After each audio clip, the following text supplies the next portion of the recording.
ഇപ്പോൾ പലരും ചോദിച്ചു തെരുവുനായെ കൂട്ടിലടയ്ക്കാറായില്ലേ എന്ന്. ശരിയാണ്, ഷെൽട്ടർ മാത്രം പോരാ.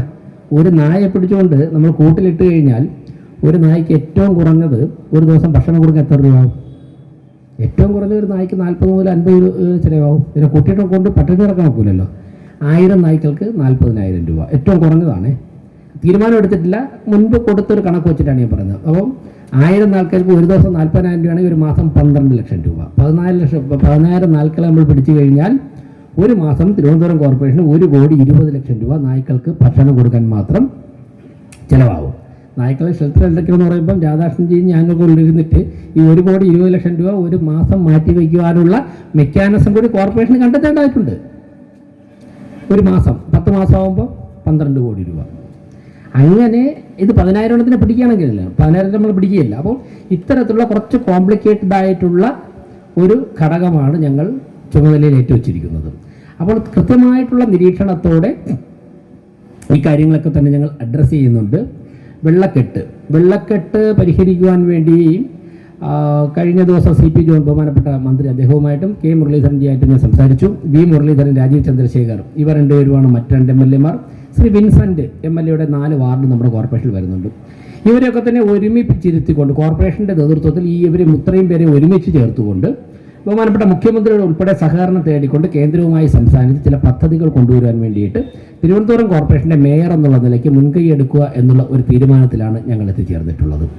ഇവരൊക്കെ തന്നെ വളരെ സഹായകരമായിട്ടുള്ള സഹകരണകരാത്മകമായിട്ടുള്ള നിലപാടാണ് സ്വീകരിച്ചിട്ടുള്ളത്. നമ്മുടെ ആമേഴഞ്ചാത്തോടും പാർവതി പുത്തറാനും ഒക്കെ വൃത്തിയാക്കാൻ വേണ്ടി ശ്രീ പാറ്റൂർ രാധാകൃഷ്ണൻ ഞാനോ കൂടെ ഇറങ്ങി. സത്യത്തിൽ നമ്മുടെ പഴവങ്ങാടി ഗണപതി ക്ഷേത്രത്തിൻ്റെ അവിടെ നിന്ന് ഐശ്വര്യ ഹോട്ടലിൻ്റെ അവിടം വരെയുള്ള സ്ഥലം അത്രയും ദൂരം വൃത്തിയാക്കിയപ്പോൾ തന്നെ 200 ലോഡ് മണ്ണാണ് മാറ്റേണ്ടി വന്നത്. 200 ലോഡ് മണ്ണ്.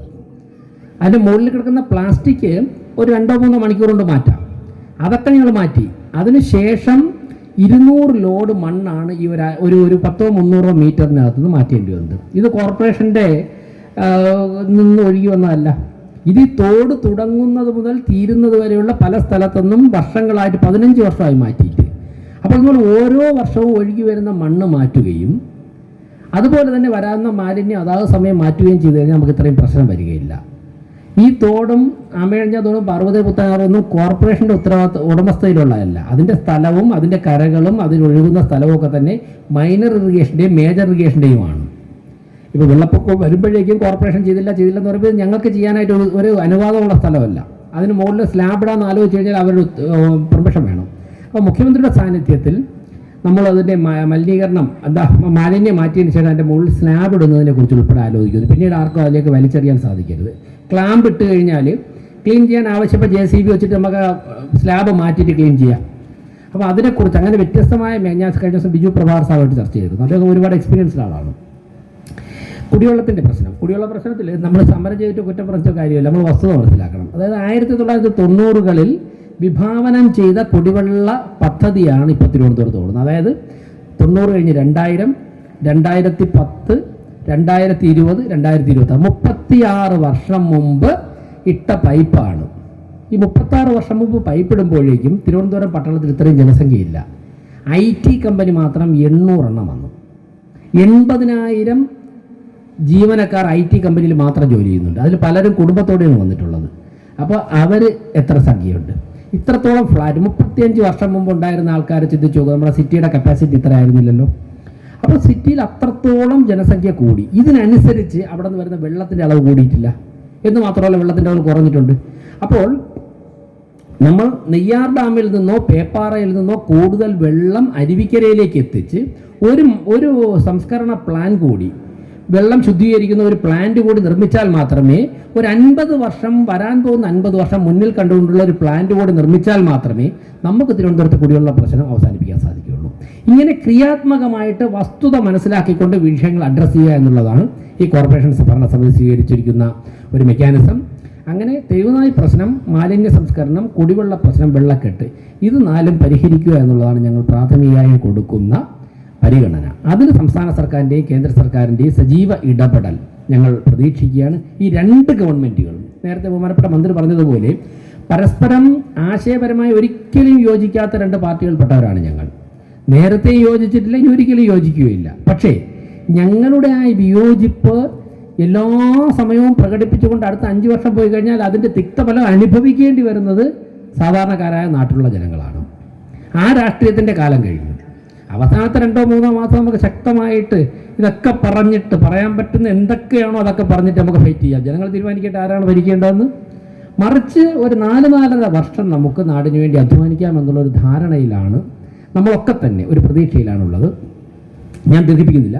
ഇങ്ങനെയൊക്കെയുള്ള കാര്യങ്ങൾ ചെയ്യുമ്പോഴേക്കും അതിനുള്ള സമയം കുറച്ച് കിട്ടുന്നില്ല. കാരണം അതിനേക്കാൾ അപ്പുറമാണ് കറക്റ്റ് ചെയ്യേണ്ട കാര്യങ്ങൾ. നിങ്ങൾ കണ്ടു കാണുന്നു. ഇപ്പോൾ രാധാകൃഷ്ണൻ പറഞ്ഞു, അത്ഭുതപ്പെട്ടു പോയി. നമ്മൾ 25 രൂപയാണ് ഒരു കുട്ട, ഒരു എന്താ ചരുവത്തിലോ കുട്ടയിലൊക്കെ മീൻ കൊണ്ടുവച്ചിട്ട് വിൽക്കുന്ന ഒരാളുടെ നിന്ന് നിയമപരമായിട്ട് വാങ്ങിക്കാൻ പറ്റുന്നത് 20-25 രൂപയാണ്. കഴിഞ്ഞ ദിവസം ക്യാൻസർ ബാധിച്ച ഒരു കടലോര മേഖലയിൽ നിന്ന് വന്നൊരു വീട്ടമ്മ, ഞാനവിടെ ഇല്ലാത്തതുകൊണ്ട് സെക്രട്ടറിയെ കണ്ടിട്ടില്ല, കത്ത് കൊടുത്തു. എനിക്ക് എഴുതുന്ന കത്താണ്, സെക്രട്ടറിയെ കൊടുത്തു. അതിൽ എഴുതിയിരിക്കുകയാണ് 500 രൂപ ഒരു ദിവസം കൊടുക്കണം. ഒരു കുട്ടയിൽ ഒരു മീനും കൊണ്ട് വന്നിട്ട് വൈകുന്നേരം വരെ ഇവിടെ ഇരിക്കുകയാണെന്നുണ്ടെങ്കിൽ അവിടുത്തെ ചില ആൾക്കാർക്ക് 500 രൂപ കൊടുക്കണം.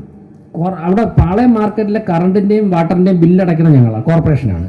എന്നാൽ ഒരു ബൾബ്, ഒരു മീൻ കുട്ടയുടെ മുകളിൽ വൈകുന്നേരം 6 മണി മുതൽ രാത്രി 10 മണി വരെ ബൾബ് ഇടുകയാണെങ്കിൽ ചില ആൾക്കാർക്ക് അവിടെ 500 രൂപ കൊടുക്കണം ഒരു മാസത്തേക്ക്. അതിന് ബില്ലടയ്ക്കണം കോർപ്പറേഷൻ. ബില്ല് എനിക്ക് വേണം, ഒരു ബൾബ് ഇടുകയാണെന്നുണ്ടെങ്കിൽ ബില്ല് 150 രൂപ ആവുള്ളൂ.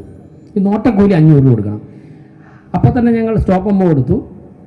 ഇന്നലെ ഞങ്ങൾ ഗുഡാഷി ഉൾപ്പെടെ രാവിലെ അവിടെ സന്ദർശിച്ചപ്പോൾ മനസ്സിലാവുകയാണ്, ഞങ്ങൾ സ്റ്റോപ്പ് മെമ്മോ കൊടുത്തതിന് ശേഷം പിരിക്കാൻ ധൈര്യമുള്ളവരൊന്നുമില്ല. കാരണം ഭരണസമിതിയെക്കുറിച്ച് വ്യക്തമായിട്ട് അറിയാം.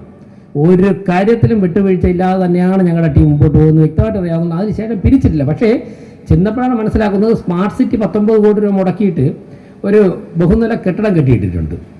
ഈ കെട്ടിടത്തിൽ ഒരു 100-120 കട, ഒരു 80 സ്ക്വയർ ഫീറ്റ് 100 സ്ക്വയർ ഫീറ്റ് വരെ 100-120 കട കെട്ടി ഷട്ടർ ഇട്ടിട്ടേക്കാണ് 4 വർഷം കൊണ്ട് പാളയത്ത്. ഒരാൾ ആ കട വാടകയ്ക്ക് എടുത്തിട്ടില്ല. ഇന്ന് വരെ ആ കടയുടെ പൂട്ട് തുറക്കാത്ത കടകളുണ്ട്. 19 കോടി രൂപ നമ്മുടെ പൈസ പണമാണ്. ഞാൻ ചോദിക്കട്ടെ, പാളയത്ത് ഒരു സ്ഥലം, പാളയം പോലെ കണ്ണായ സ്ഥലത്തൊരു കട കെട്ടിയിട്ട് ആരും ഒരു കച്ചവടം നടത്തില്ല എന്നുണ്ടെങ്കിൽ ഒന്നിനും കൊള്ളാത്തതെന്നില്ല അർത്ഥം അല്ലേ? ഞാൻ എഞ്ചിനീയർമാരുണ്ടായിരുന്നു, ഞാൻ ചോദിച്ചു, നിങ്ങളുടെ വീട്ടിലാണ് ഒരു മുറി കെട്ടിയതെങ്കിൽ ഇതുപോലെ എയർ ഹോൾ ഇല്ലാതെ, ഒരു എയർ ഹോൾ പോലും ഇല്ല, ഒരു കെട്ടിടം നിങ്ങൾ കെട്ടു, നിങ്ങളുടെ വീട്ടിലാണ് കെട്ടിയെങ്കിൽ. അപ്പോൾ സർക്കാർ പണം, ജനങ്ങളുടെ പണം, അതിലെന്തും ചെയ്യാം. നമുക്ക് നടത്തി ബില്ല് മാറിപ്പോയി. ഇതാണ് അവസരം. അവിടെ ഇത് കെട്ടിവെച്ചിട്ട് കയറിപ്പോണ സ്റ്റെയർ കേസിൻ്റെ തൊട്ട് മുമ്പിൽ ഷീറ്റൊക്കെ ഇട്ടിട്ട് ഒരാൾ സ്വകാര്യമായിട്ട് ഒരു കോഴിക്കട നടത്തുകയാണ്.